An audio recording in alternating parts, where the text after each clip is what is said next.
Welcome to the Raising Them Ready podcast. Here we encourage and support parents who are doing the best they know how to raise their kids to become confident, capable, and kind in what feels like a half-crazy and often unpredictable world. I'm Jonathan Kathman.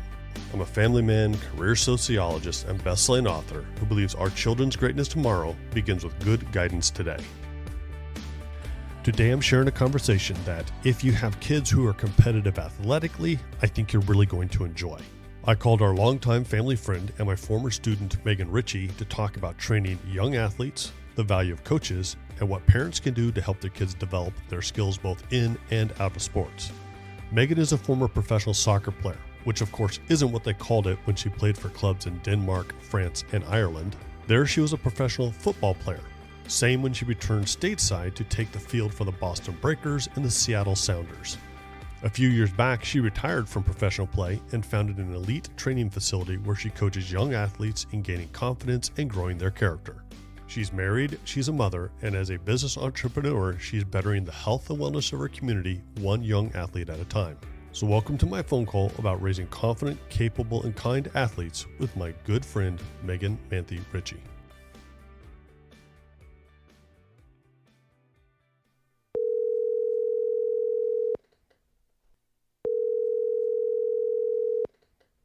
Good morning. Megan, how are you? It's so cold here. So cold there. It's like 25 degrees this morning. That's cold. I don't know what happened. It's cold winter. I thought it was over. Never. When we were talking last week, we discussed areas that you would be interested in bringing up in the whole concept of raising them ready and kids getting involved in sports and or athletics or gym or soccer or what did you think of anything specific I need to kind of direct the conversation around? No. Okay, easy. Well, there's a lot of gyms just everywhere. I mean, we belong to a couple gyms. Let me rephrase. We have membership at a couple of gyms, but I don't belong there. I walk in and they recognize Erica, but they look at me and say, "Who are you?" And I'm like, "I belong here." And they say, "No, you have membership, but you don't belong." So, because I just, never show up. And it's my own fault because I have that mindset that I was an athlete in college and if it wouldn't take much to get back, so I don't feel forced. But growing up doing sports, I was introduced at a very young age, and so I also don't have that mindset that I need to be in the gym on the regular. Kids that you have in your programs are young athletes. How old is the youngest that you will train? Now that number has changed from when I first started working. So when I started, I would not take and say yes to any kids under the fifth grade age. And I did that primarily because of the belief that up until that point, there's so much free play that can be happening where they can be out. Specifically, we're talking about soccer players here also, that, they can take the ball outside and be experimenting with different moves and different technical things that they don't really even realize they're working on. And so I didn't want to take away from that important piece of learning, and also the importance of the parents going out and spending that time with their kids. So just play. Just go outside and play. Right. There's so much research supporting that model in kids development, the model of play, and how important it is for them to develop athletically, but also create in their creativeness and overall brain development for how they're going to continue on in life.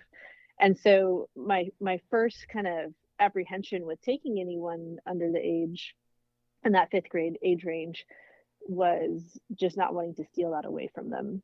Then I did more research and understood how important actually those coaching moments are with even the younger ages, because when they go out and they practice something and they're just playing and they don't realize it, and now they're solidifying some of those points into their muscle memory, their response time and all of that. And so they're actually improving just from a 30-minute session. But I always try to, explain to the parents that, okay, they're only with me for 30 minutes.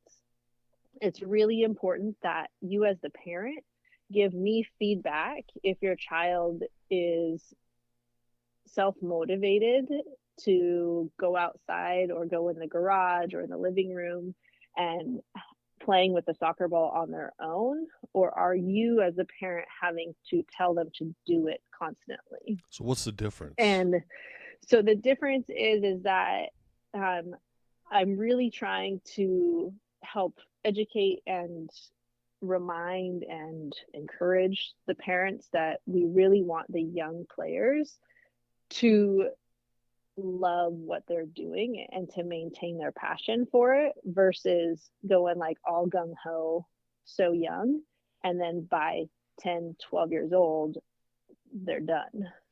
When they are gung ho at a young age, do you see that that's the drive of the child or often the push of the parent? It can be a combo of both. We used to not start like club soccer, competitive soccer until a little bit later ages. And now we're down to 8-year-olds, maybe even 7-year-olds have opportunities to start playing, the competitive, select competitive. And it's just, they love it. But you look at it and be like, so you're going to maintain this for the next 10, 11 years till your child graduates. And Like it's difficult to see now, do they happening. love the game or they love being out there with their friends and running and playing? And yes, of course, the drive that's got to come with the excitement of playing. But are they really all in soccer players? This is my thing, or are they having a blast because they're doing something fun with their friends? It's a mixture of all of it. You see the whole range within one team of like the person. I think it's a lot of personality too, right? Of the kid that watches soccer every day, talks about it all day long, and is obsessed. And I can resonate with that because that's how I was as a kid, right? But the difference is that my competitive playing didn't start because of our environment until a lot later. But now with those kids who are obsessed at this age and now playing almost all year round, you don't see them wane too much right now. Right now, meaning like in their first, second, third years. Like they're pretty happy to just be going all the time, disappointed when there's a break, that kind of thing. And then a same age on that team be like, I think I need to take a break, or do I have to go to practice today?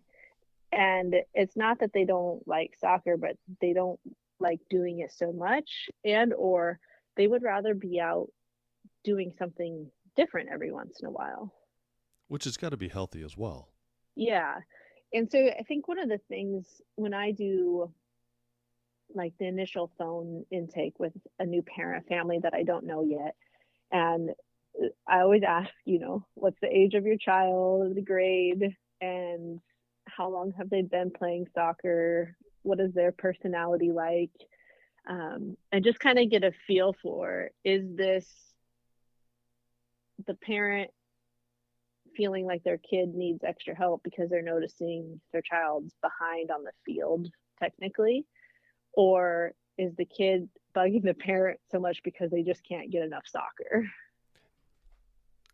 I've got to think that there are parents that are wanting their kids to be driven in athletics, but they're just kids and they're trying to be kids. They want to Yeah. play. Their attention span is about as long as a nanosecond, and they're hungry and they're thirsty, and it's hot outside or it's cold outside, so they don't want to go. And so, where do you find the balance between, as a parent, saying, oh, "Look, I know you can do it. You're going to be great," and the kid saying, "Yeah, but I just want to play with my friends who aren't on soccer, or I want to go do something different than soccer, or all we do is soccer." How do we find the balance as a parent for the drive that we may have that the kid is yet acquiring? I think one of the hardest things that it requires from the parents is the willingness to have a little bit higher view over why they're choosing the things for their kids that they're choosing, and asking the question of like, am I really listening to what my child is saying through their different words of excitement, words of either complaining or just lack of interest, or what they're struggling, maybe after games, what they continually bring up that they're frustrated with. And I think sometimes the parents operate in a place with a lot of fear that if they don't start their kid young enough, that they're going to like jeopardize that kid's like future path in the sport. Where do you think that fear comes from? I think it's just created out of thin air, because I don't know where it comes from, honestly. Whether it's an insecurity from the parents themselves, that they don't want to fail their child. I would say majority of parents, in this role of pursuing athletics and all of that, ultimately want the best for their child. But it gets muddled sometimes when maybe you haven't been in that environment yourself very much, or you're not really sure, what's really going on. And then sometimes I think clubs can create that culture of fear as well, because they need they need the numbers to keep the club running, and they need the numbers to have enough kids, to have enough teams to support all the ages, U8 through U18. And they just I think it really just comes from the parent wanting the best for their kid, losing sight of that, not understanding that some rush decisions that are made actually will hinder them longer in the long run. What about the parent that is looking back from their own experience, and they had a lot of drive when they were a young athlete, and so they're wanting that for their child? And I ask that almost from a personal perspective, because I remember when I took our youngest son, Cole, to his first basketball tryouts. And he was young. He was probably, like you said, 8, 9 years old. Yeah. And as a young boy of 8, 9 years old, he's not even sure if he really wants to play basketball or not. He just knows that it's a lot of fun and everybody wants him to play basketball. When we showed up at the tryouts, there's a bunch of coaches there for these different teams, and they start recruiting my 8-year-old because he stands head and shoulders taller than everybody else. And all these little kids out there are passing him the ball because he's a big, tall guy. Certainly he's going to be great at basketball. And certainly I'm thinking the same because I was great at basketball. So I want him to follow in my footsteps. And I'll never remember driving away from tryouts that day. And I'm on cloud 9. Here's my son's going to follow in my footsteps, and he's going to become a great athlete, and he's going to play the game that I love. And I hear this whimpering from the back seat, and I look in the mirror, and here he is. He's crying. And I said, buddy, what's the matter? And he says, Dad, just because I'm tall, please don't make me play basketball. And I thought, where did I go wrong? How did I not impose upon my child? And I think that's the word right there. I was trying to impose upon my child a love for sport that I loved. I asked him, I said, well, if you don't do basketball, what sport would you like to do? Because we thought it was important that he have some team experience. And his face changed, and he just lit up, and he goes, I want to play soccer. And I'm like, what? Soccer? You're too big for soccer. Well, maybe it's because he idolized you. I don't know if that was it or not. But he wanted to play soccer, and he got out there on the field, and I know he could succeed at basketball. But he gets on the field of soccer, and his long, lanky body just literally can't turn as fast enough and get there fast enough, and he's just running around looking like a scarecrow. And so I'm like, this is not going to work. But the fun part was the coach then clued in that here's this big kid with this wingspan of his arms are so wide. Where'd they put him? They stuck him in goalie. Nobody could get anything by him because he was just so big. It was hilarious. He found his space. But in a way, for a minute as a parent, I was disappointed because he wasn't following my footsteps. Right. Do you have parents that the drive is theirs and the kid's like, please don't make me do this, or I'm just not as good as you, or this is really mom and dad's deal? Well, I have my own child.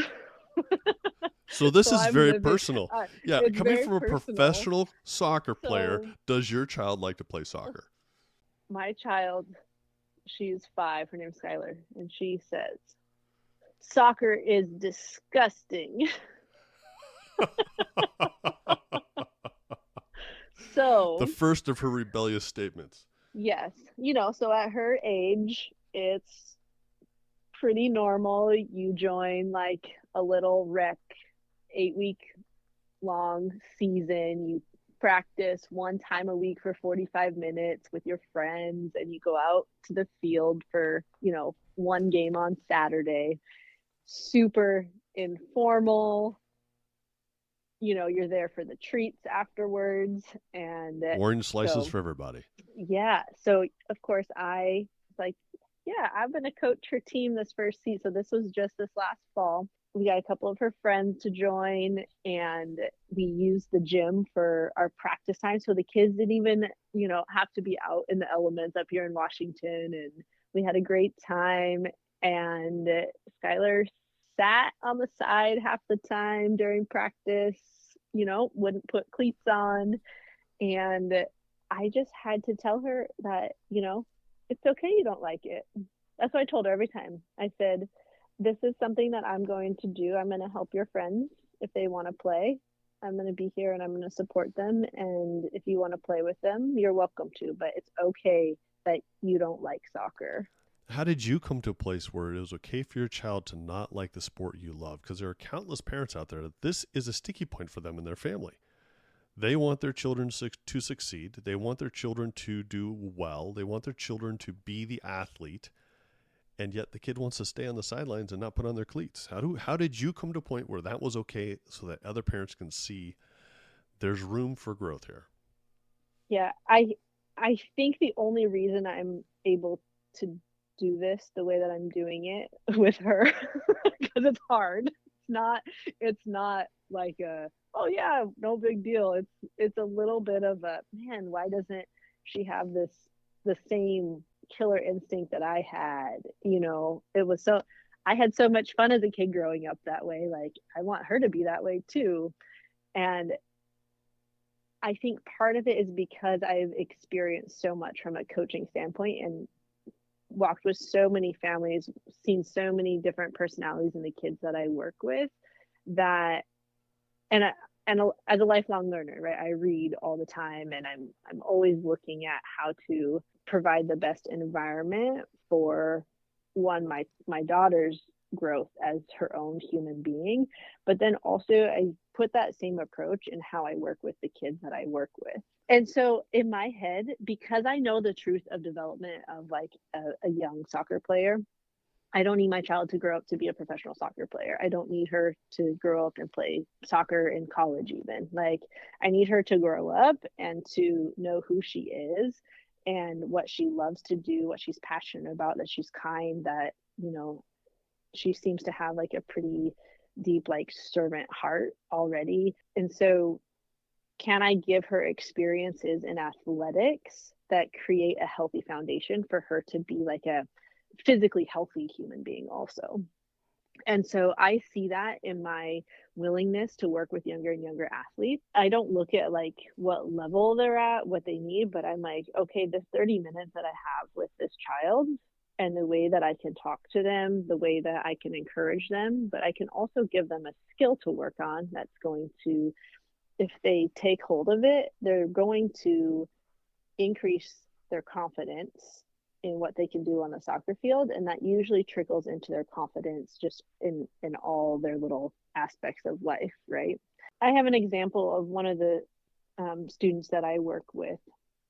I've worked with her now, I think, for 6 years. Was always on like the second team, but always put in like this extra work, and she loved it, and it was hard. And she would come back to me and didn't make the team again, didn't make the first team. And like, I was like, come on, like, if you are still happy playing, you enjoy the team that you're with, you enjoy your teammates, we can find little extra outlets for you to where you feel more challenged.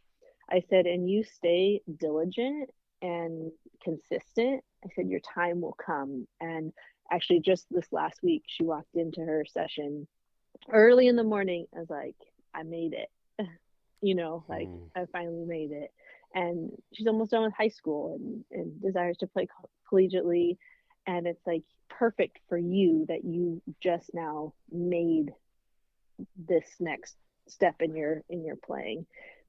Because guess what? You've gone through so much that when you do decide that, yes, I am going to play in college, you have this resilience and grit that you've just worked on developing.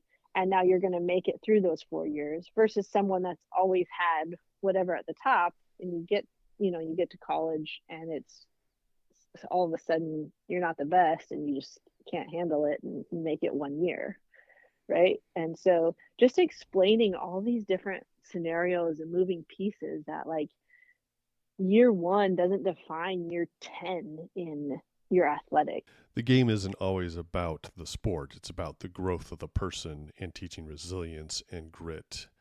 That's powerful as a parent to know that my kid is not just there for a team or not just there for a trophy. They're there for the development of their mind, body, heart, and spirit. Because that young woman that came into your gym and said, "I made it," she didn't do that with a scowl on her face. I'm sure she was walking about 2 foot off the ground. Try not to smile too big. And her spirit was lifted a bit that day, I'm sure. It was like she's a very humble girl, and so she's was trying not to smile too big because she didn't want to brag. Yeah, but how big was her smile once it came out? It was just like this weight was lifted off of her, from what she'd been working so hard towards. Well, and knowing you were laughing and with joy with her, and I'm sure there was some hugging going on. And yeah, that is great. As a coach who's watching people not just develop their skills, but also their character, how important is character in athletics? It is extremely important. Oh, gosh, this is like I talk to kids every day about this. First of all, when they're young, like what does our character even mean? And showing them and explaining different scenarios of the hard stuff that's developing this part of your character, and the easy ways you can be an encouragement to someone else because maybe they're struggling in their character themselves. But it's when soccer's stripped away, when your sport is stripped away from you because you've got an injury, or you don't make a team, so you don't have a team to play with currently, or say your family moves cities and you have to start fresh as a kid at a new club. Who you are as a person with your character is going to be those top things that are recognized by coaches, teachers, your friends that you go to make. I always say, when you go into a new environment as a player, say, for example, you get selected to go with your state team and you've only been to a tryout, but you haven't really gotten to know the coach or the players very well. I'll always encourage the player to walk directly up to the coach, shake their hand, look them in the eye, and say, "Thank you for having me. I'm really looking forward to this weekend." Your other task while you're there is to go in and make conversation with one other player that you don't know. For example, when you play soccer and you arrive at a field with a group of players you don't know yet, everyone has, like their soccer bag, and you throw it down, you start putting your stuff on, and it's really easy to not talk to other players. What's the advantage of talking to the coach? What's the advantage of talking to other players? It's just showing for the kids, it's showing the coach. So if the kid comes up to me that I don't know well, I'm like, wow, he's really got a different layer of confidence about who he is or she is, right? And all of a sudden they're just in your mind more. You recognize them. You feel like you could start growing that trust in that coach-player relationship quicker because they had the courage to come up to you as an adult and introduce themselves and be uncomfortable. And then as that player in that player-to-player role, the importance of camaraderie, of chemistry on the field, that kind of thing, it's really important that you feel you can trust each other. And if someone's super quiet and shy and isn't able to talk and engage, it makes it really difficult to quickly build that chemistry when you need it, when you guys aren't, when they aren't together all the time. Demonstrating a depth greater than simply the performance of your skills in the sport. Yeah. And I think as a coach, when a kid does that, you are like, please let this kid be a phenomenal player also. They're a great person. I hope they can play. As a coach, that's something that's very difficult also. You meet a kid like this that has very deep level of character, but doesn't quite have the level of skill needed for whatever's happening, right? And that's a real thing. And I think a lot of times it can be really difficult as a parent to watch that happen. And for me, as the type of coaching that I do, so I work mostly one-on-one or in small group settings, unattached to clubs within the gym on their technical skill development, strength development. And I get to know the kids really well in relationship to their character, to their personalities. So I see and have this really cool time with these kids where I know that they're capable of doing whatever they want with a sport if the coaches that they are playing with have the space and ability to learn about this particular kid or these kids, at that depth. And sometimes what happens in these bigger club environments in this fast pace is that either the leader of the clubs don't have the time and space or even ability, capacity, whatever you want to call it, to train all the coaching staff on how to bring in this component of character development with their performance. So it not being so result driven at a young age.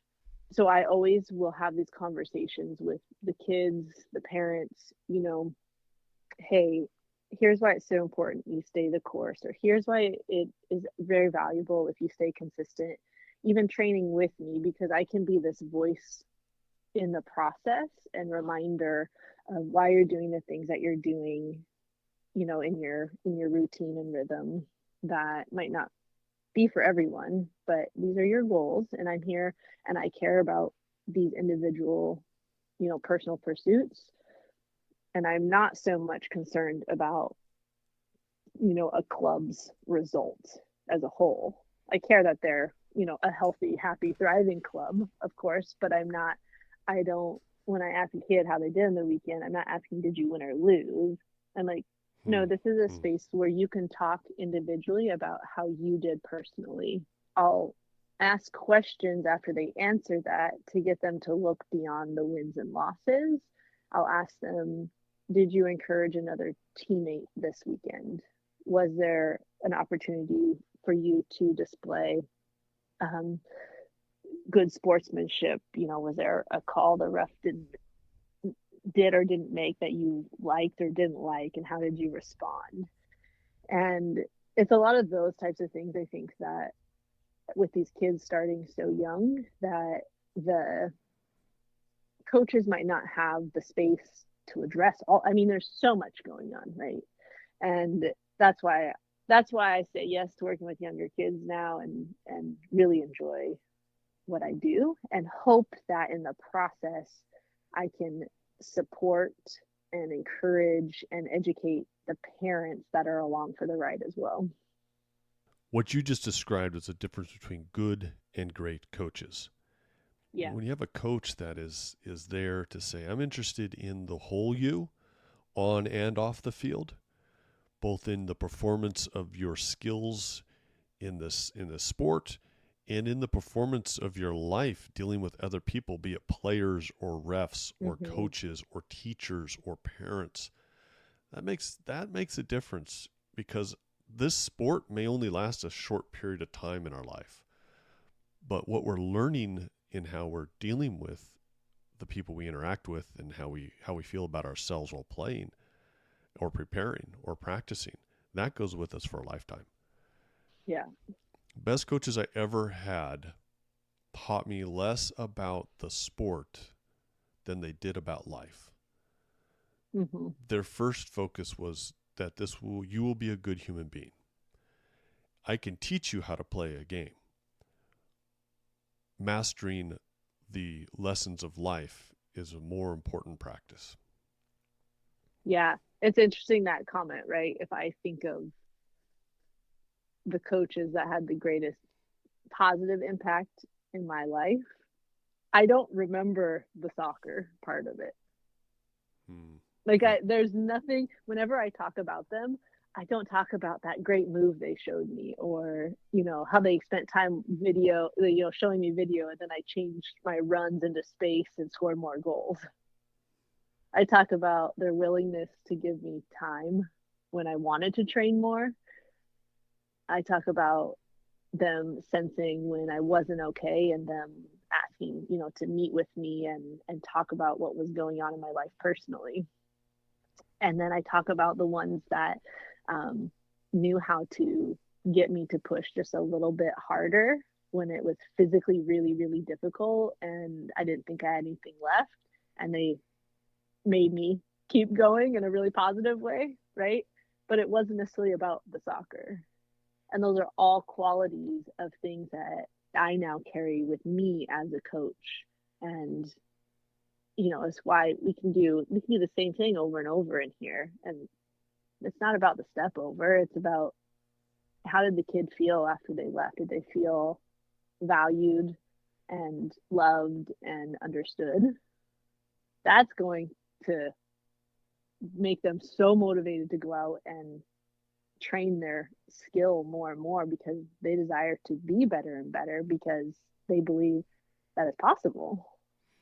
Both to be better in the skill of the sport and also the skill of being a good, kind human being. Mm-hmm.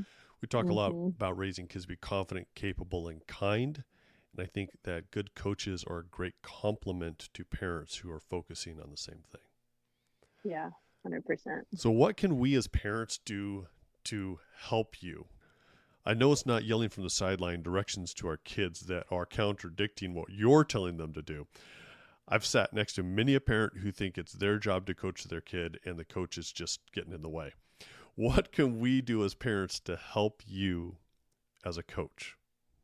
I think one of the best things is asking your kids a lot of questions, even if they don't give answers right away, but letting them know that you're there and you're interested in what they're doing, um, versus telling them what you saw them do. So, for example, hey, what was something you felt you did awesome in during your game? And after that response, then here's one thing that I saw you do really well, and I was really excited to see you do that. Just so making sure that it's complimenting, right, the positive feedback, and that as a parent, your enjoyment of watching them enjoy what they're doing. And more than just saying, that was a great game. When we would Yeah, praise our kids in performance, we were very specific about the performance we were praising. Remember yeah, the second quarter when you had that breakaway for the goal? It was exciting to watch you run that fast in that much control. That was so fun to watch. Very yep. But specific. it'll be the second half though, no quarters in soccer.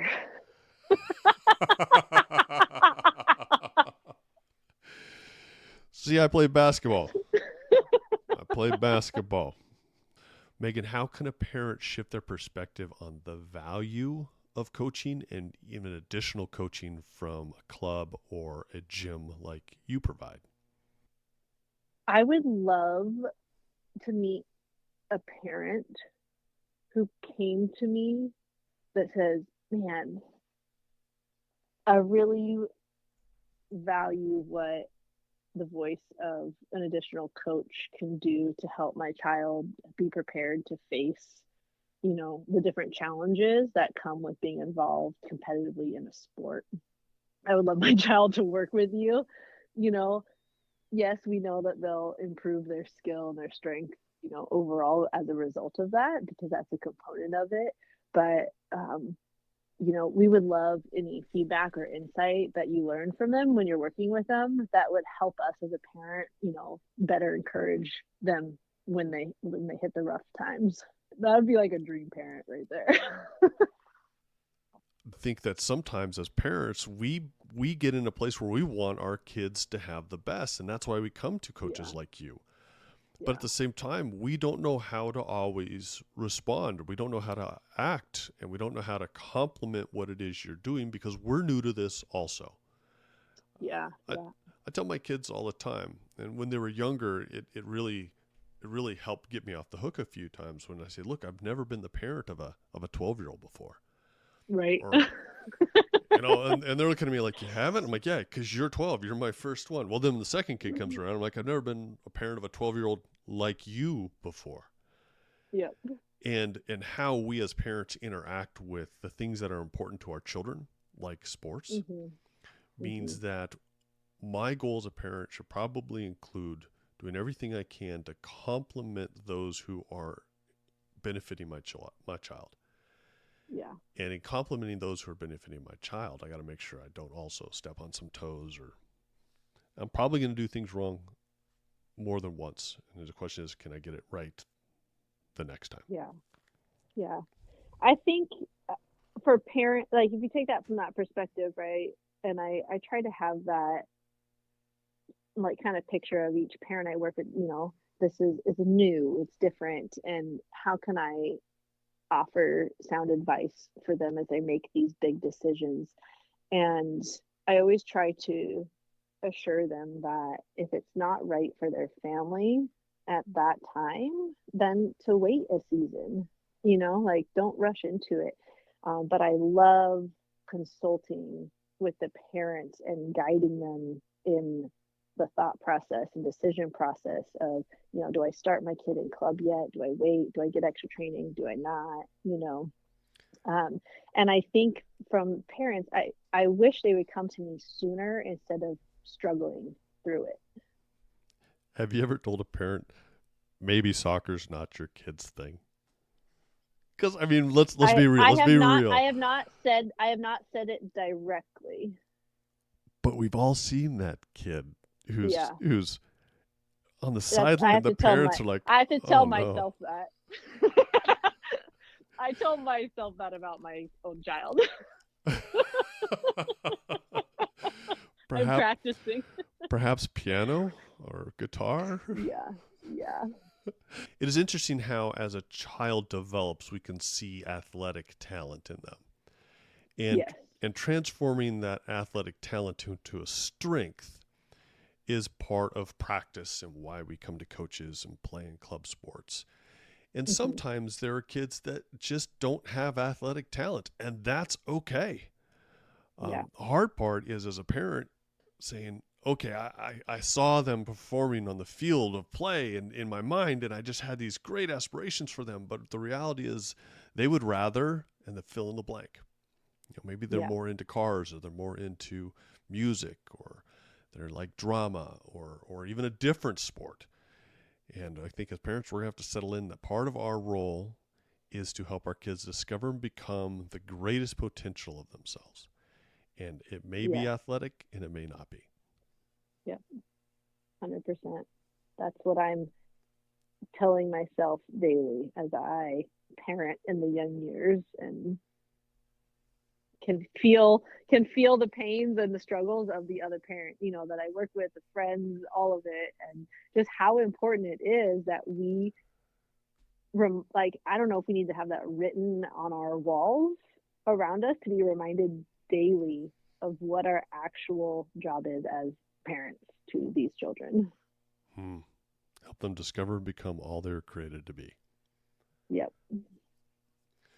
Well, I believe that everyone is capable of greatness, and the world needs yours. And I really appreciate that, Megan, you see that a child's greatness tomorrow begins with our guidance today. And as a coach and as a mother, that is an important role. So thank you very much for setting a great example. Yeah, thank you. My pleasure. Always fun for me. Good. If you're learning from and enjoying this podcast, please let me know by messaging us through our social media pages or email through our website. You can find, like, and follow us on Facebook and Instagram at Raising Them Ready Podcast and on our website at raisingthemready.com. Also, please follow and leave us up to a 5-star review wherever you listen to podcasts. If you have questions, comments, or suggestions about topics or guests you'd like us to bring to the Raising Them Ready podcast, please contact me through our Raising Them Ready social media pages or through the website. Again, Facebook and Instagram at Raising Them Ready Podcast and online at raisingthemready.com. To learn more about raising your kids ready, be sure to pick up a copy of the Raising Them Ready book. It's available wherever you buy your print or audiobooks.